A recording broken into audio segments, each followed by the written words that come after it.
Guys, samahan niyo ako guys magiwa ng okra. So, ayan guys. Let's see kung gaano kalit ng okra dito sa Middle East.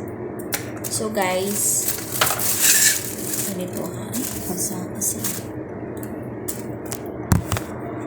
So, nakita niyo po ba? Ayan guys. Sa Pilipinas, pag naghiwa tayo, so ganito lang diba? Tinatanggalan natin ito.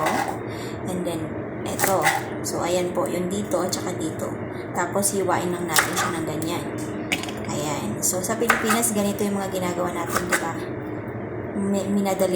Minadaling hiwa. Yan, ganyan. Pero guys, dito sa Middle East, pagka inutusan ka ng amo mo na maghiwa ng ganito, so guys, ganito. Yan. Ito guys, ang kutsilyo ganito. Ayan. Hawakan. So, gaganituhin mo siya, paiikutin mo siya ng ganon. Ang gusto kasi nila guys, may forma. Ayan. Merong design dito. Kung sa atin guys, sa Pilipinas, diretso ano lang, di ba? So, dito guys, ganyan po. Ganyan eh. Saka natin hawain na ganyan. Ayan. So, iba po dito sa Middle East. So, ayan guys, oh. Anong mga ano dito? So, ayan guys, oh. Hiwain natin na ganito. Ayan. Ayan. Gusto kasi ng mga madam, may mga design.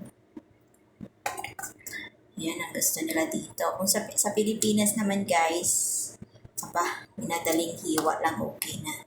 Dito masyadong maarte mga amo dito guys. Ayan, sa Pilipinas, ganyan lang, okay na yan. Ayan, ganyan.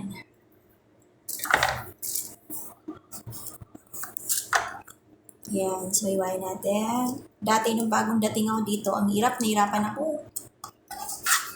Nakakahiwa ako pero ang tagal. So, ngayon guys, medyo natututo na rin ako. Medyo mabilis na konti. Ayan. Ayan, guys. Ayan. Niluto ko to kasi nga masira na. Guys. So, ayan.